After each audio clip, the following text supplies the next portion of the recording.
नमस्कार दोस्तों, आपका फिर स्वागत हमारे इस वीडियो में।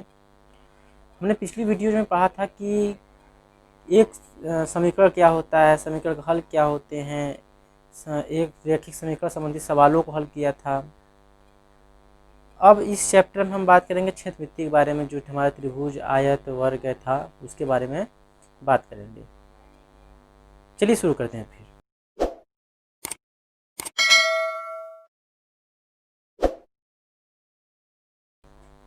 देखिए तो इसमें क्या था सवाल, इसमें देखते हैं सवाल क्या है। एक त्रिभुज का आधार 42 मीटर है, ऊंचाई 14 मीटर है। क्या कह रहा है, जो बेस है वो कितना है 42 मीटर, और क्या है हाइट कितनी है, वो है 14 मीटर। तो क्या कह रहा है इस त्रिभुज का क्षेत्रफल ज्ञात कीजिए।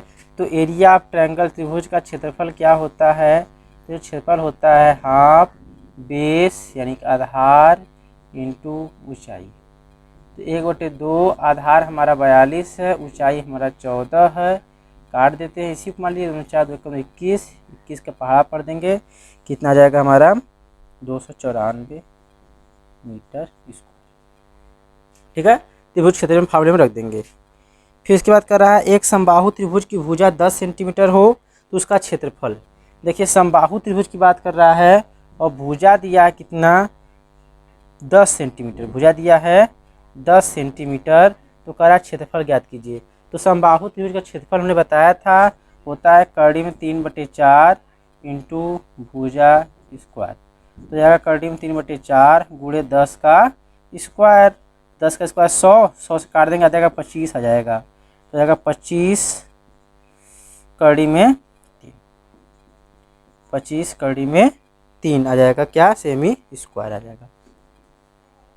अगला सवाल है एक त्रिभुज का क्षेत्रफल 48 वर्ग सेंटीमीटर है, इसका आधार दिया है, उस शीर्ष से लंब ज्ञात करना है। ठीक है, एक त्रिभुज का क्षेत्रफल दिया है, आधार दिया है और शीर्ष लंब ज्ञात करना है। तो शीर्ष लंब मतलब होता है ऊंचाई ही। कह रहा है त्रिभुज का क्षेत्रफल 48 वर्ग सेंटीमीटर, क्षेत्रफल नीचे 48 1/2 आधार दिया है 12 सेंटीमीटर, लो जी 12 ले दिया। ऊंचाई यानी शीर्ष लंब पूछ रहा है, 2 छक्का 12, 6 गुणा में जाएगा तो भाग में, तो जाएगा 48/6 बराबर ऊंचाई 6 8 छंग 48। ऊंचाई बराबर कितना आ गया 8 सेंटीमीटर।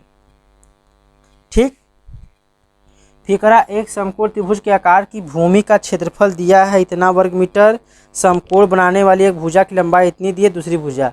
तो इतना ध्यान रखेंगे समकोण का जो लंब और आधार होता है वही ऊंचाई और आधार होता है। तो सूत्र रख देंगे 1/2 गुणे आधार गुणे ऊंचाई। तो जैसे ये सवाल हल किए हैं ठीक है, दूसरी भुजा आगे समझ में वैसे ही याद कर लेंगे हम सेम इसी तरीके से। क्षेत्रफल दे दिया, एक भुजा आधार दे दिया, ऊंचाई याद करना था मान लीजिए, तुम कर लेंगे। फिर इसके बाद देखिए अगला क्या कह रहा है, एक त्रिभुज की खेत की भुजाएं 26 मीटर है। कितना है, ए बराबर 26 मीटर, बी बराबर 30 मीटर और सी बराबर दिया है, क्या दिया है 28 मीटर। ये त्रिभुज की तीनों भुजाएं हैं। कह रहा है इसका क्षेत्रफल ज्ञात कीजिए। इसका क्षेत्रफल ज्ञात करने के लिए हम देख रहे हैं कि हमारा ये विषम बाहु त्रिभुज है और विषम बाहु त्रिभुज का क्षेत्रफल बताया था √S S - A S - B S - C, जहाँ S क्या है और जब परिमाप है तो हम S निकाल लेंगे। S बराबर A + B + C/2। तो A का मान है 26, B का मान है 30 और C का मान है 28/2। हल करेंगे आ जाएगा 84/2। तो आ जाएगा हमारा 42 सेंटीमीटर। तो 42 मीटर, यहाँ मीटर दिया है तो 42 मीटर। तो हमारा जो हो गया अर्ध परिमाप 42 मीटर हो गया। और त्रिभुज का क्षेत्रफल होता है √S S - A S - B S - C। मान रख देते हैं √42 42 42 - 26 42 - 30 42 - 28। हल कर देंगे आ जाएगा कितना 42 गुणे 16 गुणे 12 गुणे 14। ठीक, इसका करेंगे हम गुणा कर लेंगे। गुणा कर क्या करने से अच्छा है, हम क्या कर लें, 42 का देखिए 6 से 42 होता है, 2 3 6 7 42, 16 का होता है 2 गुणे 2 गुणे 2 गुणे 2 होता है, गुणे 12 का होता है 2 3 2 दूना 4 3 12 होता है, 14 का 2 7 14 होता है। तो ये जोड़ा बनाते हैं, 1 जोड़ा 2 जोड़ा 3 जोड़ा, 1 2 और 2 4 जोड़ा, तो निकल जाएगा 4 ठो, 2 निकल जाएगा बाहर, 4 2 बाहर निकल जाएगा। फिर देखिए 1 जोड़ा तो निकल जाएगा 3 बाहर, और फिर निकल जाएगा 7 का जोड़ा, 7 आ जाएगा, हल करेंगे तो आ जाएगा 336 मीटर स्क्वायर। तो एरिया क्या हो जाएगा, 336 मीटर स्क्वायर हो जाएगा। चलिए अगला सवाल देखते हैं। देखिए हम फार्मूले पे रख रहे हैं, कुछ नया हम निकालने की कोशिश नहीं कर रहे हैं, ध्यान देंगे आप लोग, ठीक है। चलिए अगला सवाल देखते हैं। अब ऐसे ही सभी सवाल हैं। कर एक समबाहु त्रिभुज की ऊंचाई इतनी दी है, समबाहु त्रिभुज का क्षेत्रफल, अगर उस समबाहु त्रिभुज की ऊंचाई की बात करें, समबाहु त्रिभुज की ऊंचाई की बात करेंगे, समबाहु त्रिभुज की ऊंचाई की बात करेंगे तो होता है करड़ी में 3/2 इंटू भुजा, ठीक। तो ऊंचाई दे दिया है कितना, 3 करड़ी में 3, तो 3 करड़ी में 3 बराबर करड़ी में 3/2 इंटू भुजा, करड़ी से 3 कट गया, 3 दूना 6, भुजा कितना आ गया 6 सेंटीमीटर। और जब भुजा 6 सेंटीमीटर आ गया तो क्षेत्रफल ज्ञात कर सकते हैं करड़ी में 3/2 इंटू भुजा स्क्वायर से, ठीक है। भुजा निकल गया तो हम क्षेत्रफल निकाल लेंगे। अब इसके बाद क्या है, चलिए देखते हैं।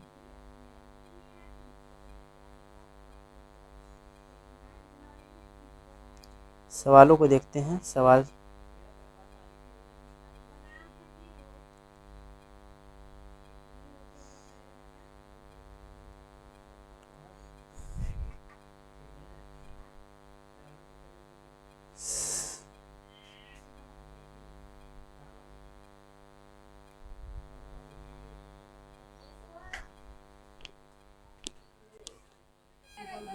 देखिए अगला सवाल है कि त्रिभुज पी क्यू आर की रचना कीजिए जिसमें Q R is equal to 5.5 centimetre, Q R is equal to 5.5 centimetre, फिर कह रहा है R P is equal to 4.5 centimetre, और उसके बाद कह रहा है कोण Q R P is equal to 60 degree.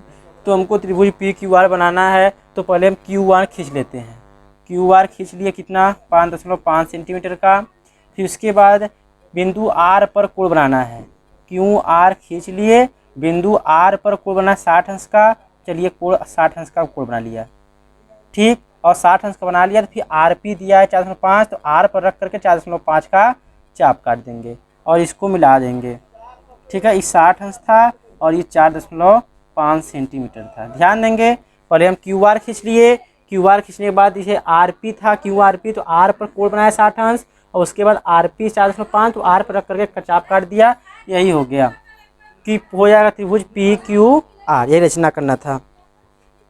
फिर उसके बाद क्या है अगला सवाल, एक चित्र दिया है ए बी सी त्रिभुज, ठीक है, तो उसको बना लेते हैं, पहले उसको देखते हैं, उसको बनाते हैं, ठीक है। त्रिभुज क्या है,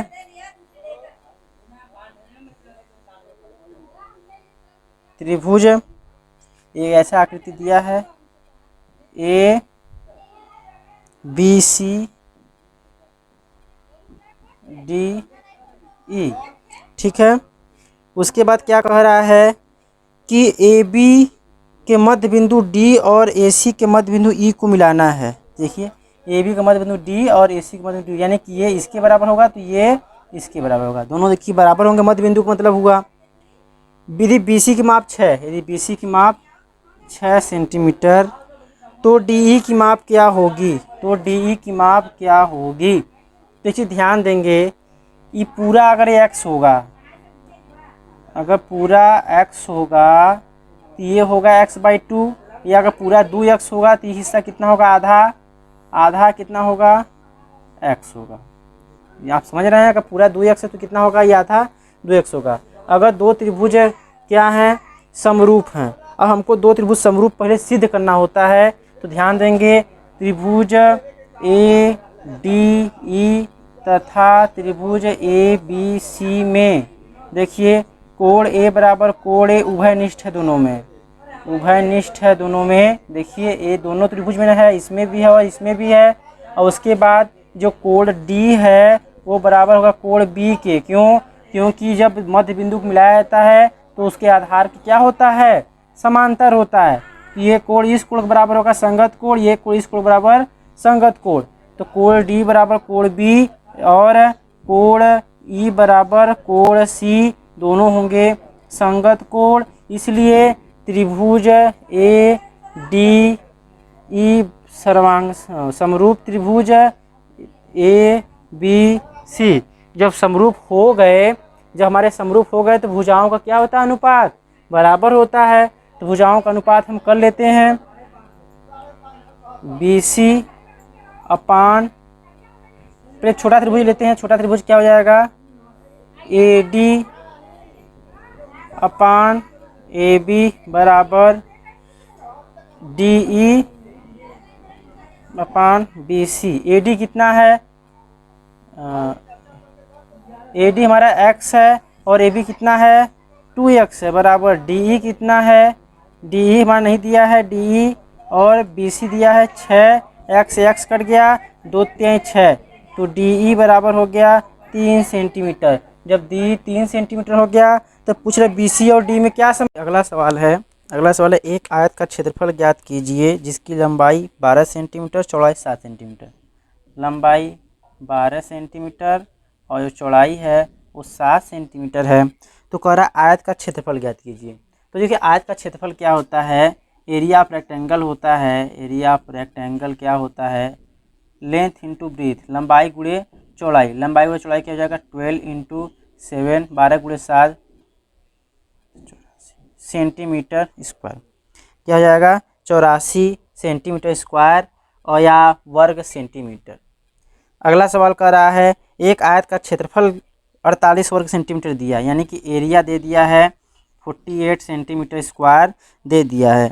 फिर कह रहा है लंबाई दिया है 8 सेंटीमीटर, लंबाई दे दिया है 8 सेंटीमीटर, तो चौड़ाई पूछ रहा है।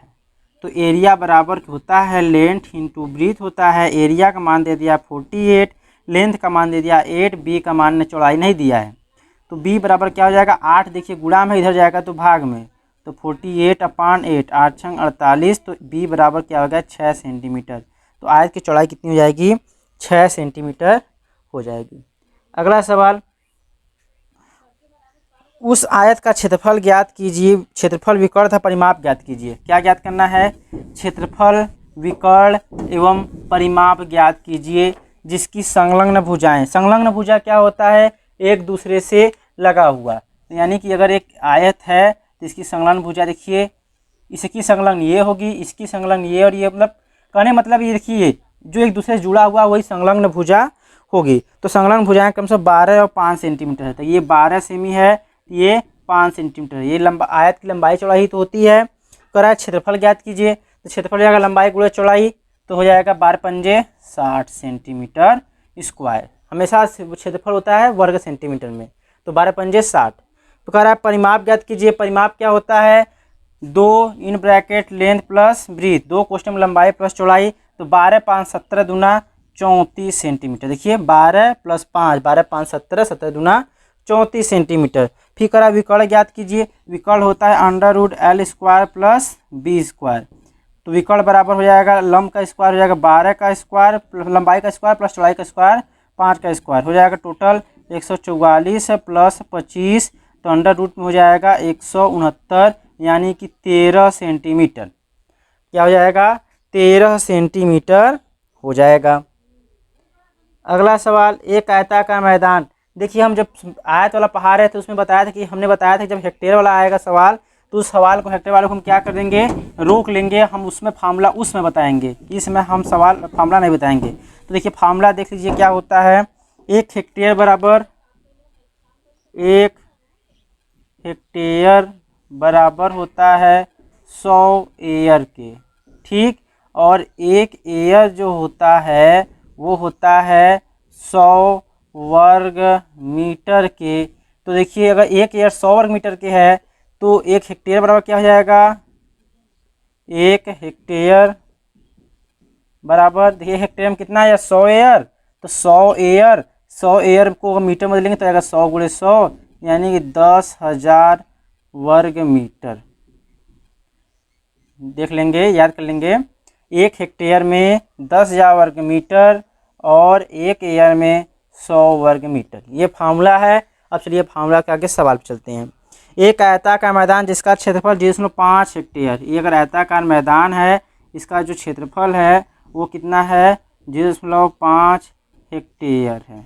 ठीक है, तो कह रहा है यदि इसकी एक भुजा 125 मीटर है, यदि एक भुजा इसकी 125 मीटर है तो इसकी दूसरी भुजा ज्ञात कीजिए। आयत का क्षेत्रफल क्या होता है, क्षेत्रफल होता है लंबाई गुणे चौड़ाई।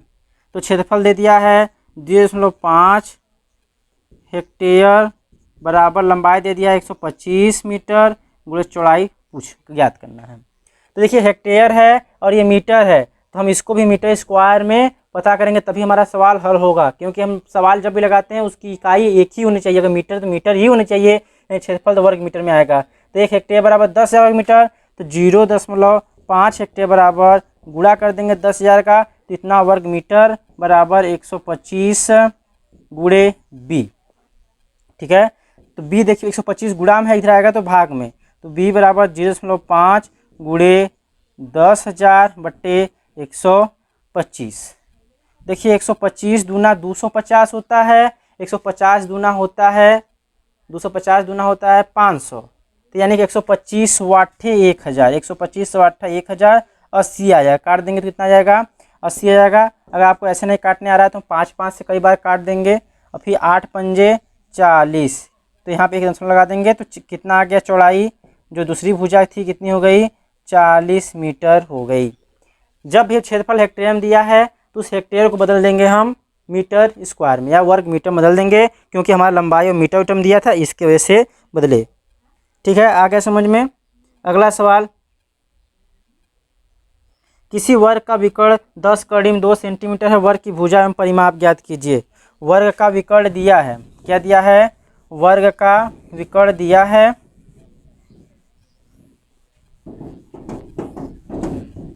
उसका भुजा और परिमाप ज्ञात करना है। तो वर्ग का विकर्ण बराबर सूत्र देखिए लिख लेते हैं, वर्ग का विकर्ण बराबर होता है भुजा कड़ी में 2। तो वर्ग का विकर्ण दे दिया है 10 कड़ी में 2, तो उसके नीचे ये लिख लिए, और भुजा कड़ी में 2, कड़ी में से उस कड़ी में 2 कट गया, भुजा बराबर क्या हो जाएगा 10 क्या सेंटीमीटर है, तो सेंटीमीटर। आप सोचेंगे कैसे कट रहा है, तो कड़ी में 2 देखिए गुणा में है, इधर आएगा तो भाग में हो जाएगा बट्टे में और कट जाता। ठीक है, तो हो गया भुजा 10 सेंटीमीटर, तो हो जाएगा परिमाप क्या हो जाएगा वर्ग का परिमाप होता है 4 गुणे भुजा, तो हो जाएगा 4 गुणे 10 इक्वल टू 40 सेंटीमीटर। परिमाप निकालेंगे तो या परिधि वगैरह सब निकालेंगे तो निकालेंगे उसका मात्र, लंबाई चौड़ाई सब निकालेंगे तो उसका मात्रक होगा इकाई, यानी कि मीटर तो metre, centimetre centimetre, kilometre kilometre होगा। अगर क्षेत्रफल निकालेंगे तो हो जाएगा वर्ग इकाई, यानी कि मीटर है तो वर्ग मीटर, सेंटीमीटर है तो वर्ग सेंटीमीटर, किलोमीटर है तो वर्ग किलोमीटर। अगर परिमाप निकालते हैं, अगर आयतन निकालते हैं, अगर आयतन निकालते हैं तो उसका हो जाएगा घन की इकाई हो जाएगा, यानी इकाई क्यूब हो जाएगा, जैसे सेंटीमीटर क्यूब या घन सेंटीमीटर, मीटर क्यूब या घन मीटर, ये सब हो जाएगा। ठीक है, आयतन में ये संपूर्ण पृष्ठ क्षेत्रफल में स्क्वायर हो जाएगा, वर्ग हो जाएगा, और अगर परिमाप लंबाई चौड़ाई सब निकाल रहे हैं तो वही इकाई हो जाएगी, विकर्ण निकाल रहे हैं तो वही इकाई हो जाएगी। कह रहा है 9 सेंटीमीटर भुजा वाले वर्ग से 3 सेमी भुजा कितने वर्ग काटे जा सकते हैं। देखिए अगर देखने में लग रहा है कि 9 सेमी भुजा का है, अगर 3 से काट रहे 3 3 को 9, लेकिन ऐसा नहीं है, हम काटते हैं क्षेत्रफल को न कि भुजा को। दिखा दे रहे हैं आपको, अगर एक वर्ग बना रहे हैं 9 सेंटीमीटर का, देखिए समझिएगा, देखिए मान लीजिए 9 है ये, तो 9 ये भी होगा, तो कह रहा है इसमें से 3 सेंटीमीटर का एक एक कितने वर्ग काटे जा सकते हैं भुजा के। अगर 3 सेंटीमीटर इसको काटते हैं, देखिए 1 2 3 भाग कटेगा, इसी तरीके से ये भी 3 भाग में कट जाएगा। देखिए काट दीजिए, देखिए यानी एक भुजा की लंबाई कितनी होगी 3 सेमी, तो ये भी कितनी होगी 3 सेमी होगी। तो ये कितने कटे 1 2 3 4 5 6 7 8 9, 9 टुकड़े कटे ना। तो ये मत सोचिएगा कि 9 है तो 3 से भाग दे देंगे, ऐसी बात नहीं है। लंबाई भले ही, तो हम क्या करते हैं, ये जो काट रहे हैं हम, ध्यान दीजिएगा, ये जो हम काट रहे हैं टुकड़े, उस टुकड़े परिमाप को काट रहे हैं कि क्षेत्रफल को काट रहे हैं, तो आपको उत्तर यही होगा। परिमाप तो ये होता है और क्षेत्रफल जो उसके अंदर पृष्ठ घिरा होता है, हम पृष्ठ को काट रहे हैं यानी क्षेत्रफल को काट रहे हैं, और जो क्षेत्रफल को काट रहे हैं वो भी क्षेत्रफल से ही ना काट रहे हैं। जो हम क्षेत्रफल को काट रहे हैं पूरे क्षेत्रफल को एक छोटे से क्षेत्रफल से ही तो काट रहे हैं। कितना इतना कट हिस्सा हो रहा है। जैसे कहें एक टाफी का मूल्य 2 रुपये है तो 10 रुपया है, तो कितनी टाफियाँ मिलेंगी, तो क्या करते हैं रुपये में एक टाफी के मूल्य से भाग करते हैं ना, वैसे पूरे क्षेत्रफल में एक क्षेत्रफल से भाग कर देंगे तो कितने वर्गों की संख्या मिल जाएगी। तो लिख देंगे वर्गों की संख्या बराबर बड़े वर्ग का क्षेत्रफल, बड़े वर्ग का क्षेत्रफल बट्टे छोटे वर्ग का क्षेत्रफल। तो बड़े वर्ग का क्षेत्रफल हो जाएगा 9 × 9, भुजा गुणे भुजा होता है, और छोटे वर्ग का क्षेत्रफल होता है 3 × 3 हो जाएगा, 3 3 9 कट जाएगा, कितना हो जाएगा 9 वर्ग। कितने वर्गों की संख्या कितनी हो जाएगी 9 हो जाएगी। ठीक है, सरल था। चलिए सेम इसी प्रोसेस पे देखिए अगला सवाल है, इसी प्रोसेस पे एकदम अगला सवाल है, समझने की कोशिश करिएगा। कह रहा है कोई कमरा है, फर्श है, उस फर्श पर आयताकार फर्श है, उस फर्श पर हमको क्या लगाना है, मार्बल्स लगाने हैं, संगमरमर लगाने हैं। तो समूह संख्या देखिए लंबाई चौड़ाई दिया है, और एक चीज़ और जानते हैं, इसे अगर लंबाई चौड़ाई मान लीजिए यहाँ ऐसा रहता है, ये आकृति हमारी देखिए ऐसे न होकर के अगर ऐसी होती, अगर ये आयताकार होता, मतलब क्या, अगर आयताकार होता तो आयताकार में हम क्या करते, देखिए जब लंबाई चौड़ाई अलग होता है, लंबाई चौड़ाई अलग हुआ, हम टाइल्स अगर लगा रहे हैं तो मान लीजिए हम टाइल्स लगाते हैं, अगर इस भुजा का हमको मालूम होता कितने लगाएंगे, देखिए हमारा यहाँ तक आता, कहाँ तक आता, यहाँ तक आता, और यहाँ के लिए हमको काट करके लगाना पड़ता। क्या करना होता, काट करके लगाना होता। यदि हम एक ऐसा माप ज्ञात कर लेते, एक ऐसा माप ज्ञात कर लेते कि इसको, जैसे मान लीजिए रहता है ये 12, ये लंबाई कितनी है 12, और यह 9 है, 12 है और 9 है। अगर हम मान लीजिए 4 का लगाते, मान लीजिए हम 5 का लगा रहे थे ना, 15 मान लें, 4 3 4 4 16 16 2 18, मान लीजिए कितना का है ये 18 माने, ये मान लेते हैं 2 3 6 है, और ये 2 3 6 1 7 है। ठीक है, मान लीजिए ना क्या है कि ये 6 है, या 2 चौके 8 मान लेते हैं, ये 8, ये 9 है, क्या है 9, मान लीजिए 8 है, ये 9 है। तो यदि हम 2 2 का लगा रहे हैं, देखिए ये तो हो जा रहा है, देखिए अगर ऐसे लगाएं, जो भी मान लीजिए, समझने का मतलब ये है कि इसको पूरा पूरा काट दे, इसको पूरा पूरा काट दे। अगर 9 है तो 3 3 9 काट रहा है, ये 3 चौके 12 13 कर लेते हैं तो काट रहा है 13। ठीक है, 13 कर ले रहे हैं तो देखिए 3 3 6 3 9 3 चौके 12, और यहाँ पे इसको काटना पड़ेगा छोटा सा लगाने के लिए। कहने मतलब ये है कि जो टाइल्स की साइड होगी वो लंबाई को भी चौड़ा काटे, चौड़ाई को भी पूरा काटे, तो टाइल्स हमको काटना नहीं पड़ेगा। तो वो जो बड़ी से बड़ी माप होती है, जो दी गई संख्याओं को काट दे, जो बड़ी से बड़ी माप होती है, जो दी गई संख्याओं को काट दे, वो संख्या क्या कहलाती है, मौस कहलाती है। यदि लंबाई और चौड़ाई को काटने के लिए कोई अगर ऐसा मिले संख्या, तो उसका मौस ही तो होगा कि जो दोनों को काट दे पूरा पूरा। तो हम पहले निकाल लेंगे क्या, पहले देखिए लंबाई चौड़ाई दी है, एक आंगन, प्रश्न एक बार सुन लेते हैं। एक आंगन की लंबाई और चौड़ाई क्रमशः 15 मीटर और 12 मीटर है। लंबाई 15 मीटर और चौड़ाई 12 मीटर है। फिर कह रहा है आंगन में 30 सेंटीमीटर वर्गाकार के पत्थर के छोटे चौके बिछाने हैं। जो ये है छोटा सा, ये छोटा सा टाइल्स है, इसका दिया है 30 सेंटीमीटर का चौका दिया है। वर्गाकार जो कि पत्थर चौके बिछाने में क्या खर्च होगा यदि एक चौके की कीमत 0.50 रुपया एक चौके की कीमत है। एक चौके की कीमत इतनी है, तो हम पहले याद कर लेंगे कितने चौके लगेंगे ना। यानी कि पूरा देखिए आंगन था, इसमें चौके लगाया जा रहा है। क्या लगाया जा रहा है, ये चौका लगाया जा रहा है। वर्गाकार चौका देखिए दिख रहा है ना, अगर वर्गाकार चौका दिख रहा है तो इस पूरे क्षेत्रफल में इस चौके का वर्ग के क्षेत्रफल से भाग दे देंगे। पूरे क्षेत्रफल में इस छोटे चौके के क्षेत्रफल से भाग देंगे तो निकल जाएगा ना संख्या चौकों की। जैसे हम ये लिख दिए थे, पूरे क्षेत्रफल में छोटे वर्ग के क्षेत्रफल से भाग दिए तो वर्गों की संख्या निकली थी। उसी तरीके से पूरे क्षेत्रफल में छोटे वाले चीज से भाग दे देंगे तो क्या निकल जाएगी, छोटे चौकों की संख्या निकल जाएगी ना। तो चौकों की संख्या बराबर चौकों की संख्या बराबर आयत का क्षेत्रफल यानी आयताकार फर्श का क्षेत्रफल बट्टे चौके का क्षेत्रफल, चौके का क्षेत्रफल। आयताकार फर्श का क्षेत्रफल क्या होगा? लंबाई दिया 15 मीटर न, 15 मीटर गुणे चौड़ाई 12 मीटर बटे चौके का क्षेत्रफल क्या हो जाएगा? चौके का क्षेत्रफल हो जाएगा भुजा स्क्वायर, चौका वर्गाकार है तो भुजा स्क्वायर यानी 30 सेमी गुणे 30 सेमी। तो एक चीज़ और ध्यान देंगे, ये हमारा मीटर में, ये हमारा सेंटीमीटर में है, तो हम क्या कर लेंगे, सबको सेंटीमीटर लेते हैं। तो 15 मीटर को 100 सेंटीमीटर हो जाएगा, फिर गुणे 12 गुणे 100 सेंटीमीटर हो जाएगा, फिर बट्टे 30 सेमी गुणे 30 सेमी। खरे समझना करने मतलब 1 मीटर में 100 सेंटीमीटर, 15 मीटर में 1500 सेंटीमीटर। ये है। अब काटेंगे, देखिए इसको कैसे काटते हैं। 1 0 2 0 2 0 से 2 0 कट गया। 3 चौक के 12 होता है, 3 पचे 15 होता है, तो 5 चौक के 20 हो गया और ये 0 0 सेंटीमीटर नहीं, संख्या यह है। तो यह चौकों की संख्या कितनी हो जाएगी? 2000 हो जाएगी।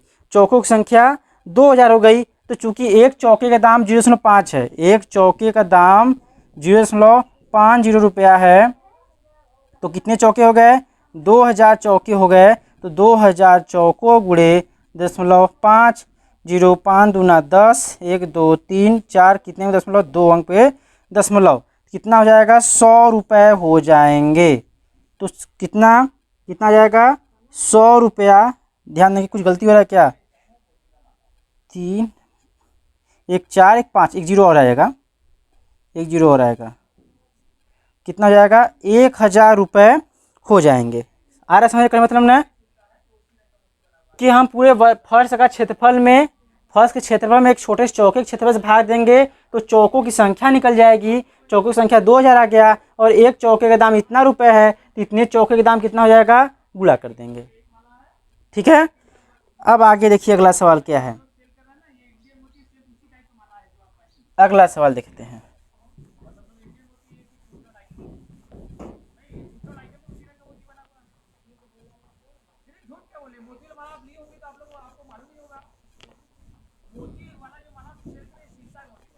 चलिए अगला सवाल देखते हैं। ठीक है। तो कह रहा है एक आयताकार मैदान कमरा है, एक आयताकार कमरा का फर्श 300 सेंटीमीटर गुणे 425 सेंटीमीटर है। अगर फर्श है आयताकार है तो एक 325 है, तो 425 सेंटीमीटर है, और क्या है? 300 सेंटीमीटर है। अगर लिखा रहे 300 गुणे 425 मतलब एक लंबाई है और एक चौड़ाई है, इतना समझिएगा। अगर इतना बोले इतना लंबाई और चौड़ाई है। फिर कह रहा है इसके कमरे पर टाइल्स लगवाना है वर्गाकार, एक ही नाप के कम से कम लगाना टाइलों की संख्या। भी पीछे बताया था ना कि अगर टाइल्स की इसमें अगर टाइल्स लगवाना है तो टाइल्स लगवाएंगे तो ऐसे ही लगवाएंगे ना, करीब टाइल्स अगर ऐसे ही लगवाएंगे ना, तो टाइल्स लगवाने के लिए देखिए लंबाई को भी काटनी चाहिए इसकी भुजा। देखिए लंबाई को भी पूरी पूरी काट रही है और चौड़ाई को भी पूरी पूरी काट रही है। तो यानी कि वर्गाकार टाइल्स की भुजा क्या हो गई? लंबाई चौड़ाई का मस है ना। तो वर्गाकार टाइल्स की भुजा क्या हो जाएगी? लंबाई तथा चौड़ाई का, लंबाई तथा चौड़ाई का मस होगी। तो मस देखिए क्या ज्ञात करेंगे? लंबाई चौड़ाई का मस। लंबाई कितना है? 300 और 425 का मौस निकालते हैं। 300 एकम 300 बचेगा 125, फिर 300 में भाग देंगे तो 250, 50 हुआ, 125, 50 दूना 100 बचा 25, 25 से भाग देंगे तो कट जाएगा, तो कितना आ गया? 25 सेंटीमीटर। तो वर्गाकार भुजा कितनी हो जाएगी? 25 सेंटीमीटर हो जाएगी। वर्गाकार टाइल्स की भुजा कितनी हो जाएगी? 25 सेंटीमीटर हो जाएगी। अब देखिए पिछले सवाल में भुजा के टाइल्स दिया था नाप और आयताकार दिया था, फर्श दिया था, तो हमने चौकों की संख्या निकाली थी ना। चौकों की संख्या कैसे निकाली थी? उसका पूरे क्षेत्रफल में एक चौके के क्षेत्रफल से भाग दिया था। यानी कि यहाँ पर टाइल्स की संख्या कैसे निकालेंगे? टाइल्स की संख्या कैसे निकालेंगे? फर्श का क्षेत्रफल, फर्श का क्षेत्रफल बट्टे टाइल्स का क्षेत्रफल, टाइल्स का क्षेत्रफल। तो फर्श का क्षेत्रफल क्या हो जाएगा? 300 गुणे 425, और टाइल्स का क्षेत्रफल क्या हो जाएगा? 25 गुणे 25, क्योंकि वर्ग क्या है? वर्ग का भुजा गुणे भुजा होता है, काट देते हैं, 25 एकम 25, 5 बचा, 25 दूना 50। फिर ये काटते हैं, 25 एकम 25, बच गया कितना, कितना बचेगा, 42 में 25 घटाएंगे तो 25 5 30, 30 30 30 10 40 35, 35 2 15 2 17, 17 हो जाएगा ना। तो 17 जब हुआ तो 175 हो गया, 25 छक्का 25 सत्ते 175, 12 गुणे 17, 12 पंजे 60, 12 वास्ते 84, 4 हासिल, 8 12 कम 8 204। तो टाइलों की संख्या कितनी हो जाएगी, 204 हो जाएगी। ठीक है, टाइलों की संख्या कितनी हो जाएगी, 204 टाइल्स हो जाएंगे। ठीक है, समझ लिया आप इस चीज़ को। चलिए अगला सवाल देखते हैं। इस चैप्टर का आखिरी और अंतिम सवाल क्या कर रहा है, निम्नांकित चित्र में ABCD वर्ग है। क्या कर रहा है, एक ABCD वर्ग है। ठीक है, एक ABCD वर्ग है। ठीक, ABCD वर्ग के अंतर्गत वर्ग की भुजा कितनी है, 7 सेंटीमीटर है। कह रहा है वर्ग के अंतर्गत खींचे गए वृत्त की परिधि ज्ञात कीजिए। वर्ग के अंतर्गत वृत्त कैसा खींचा जाएगा, तो यही तो खींचा जाएगा वृत्त जो भुजाओं को सटती हुई जाएगी। ठीक, ऐसा ही तो होगा। एक वृत्त खींच दिया हमने, करा इस वृत्त का क्षेत्रफल ज्ञात कीजिए, इस वृत्त का क्षेत्रफल ज्ञात कीजिए। तो एक चीज़ और देखिए, जब ये भुजा इतनी है तो ये दूरी भी कितनी होगी, 7 सेंटीमीटर ही होगी ना, क्योंकि वर्ग तो 7 सेंटीमीटर होगा। और यही वृत्त की क्या हो जाएगी, व्यास हो जाएगा ना।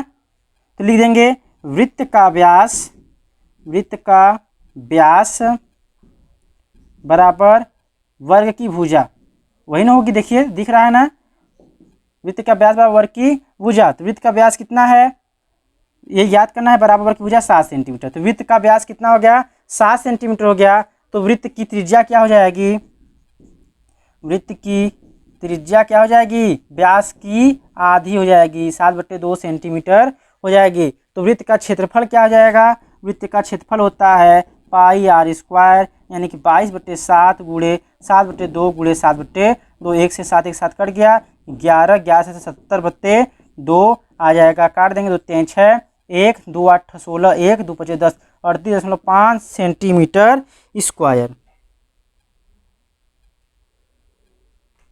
ठीक, अगर परिधि पूछता, केवल अगर परिधि पूछता तो परिधि क्या हो जाता, 2πr होता है, या तो एक सूत्र होता है πd का। 2πr से निकालते, देखिएगा 2πr से निकालें 2 गुणे 22/7 गुणे r कितना था, 7/2 था, 7 से 60 गया, 2 से 2 कट गया, 22 आ जाता। अगर πd से निकालते हैं तो 22/7, और d कितना था, d 7 सेंटीमीटर, 7 से 60 कट गया 22 सेंटीमीटर। जैसे जैसे करें तो 22 सेंटीमीटर आया। वृत्त की परिधि के 2 सूत्र, अगर त्रिज्या दिया है तो 2πr, व्यास दिया है तो πd। ठीक है, इस तरीके से ये सवाल समाप्त होता है। अगली वीडियो में हम माध्यिका संबंधी सवालों को देखेंगे। ठीक है, माध्यिका जो आज चित्र दिखाते हैं, फिर सर्वांग वाले जो फॉर्मूले थे उसमें इतने सवाल है, उसको जो छोटा चैप्टर दोनों है उसमें से हल कर लेंगे। तब तक के लिए धन्यवाद।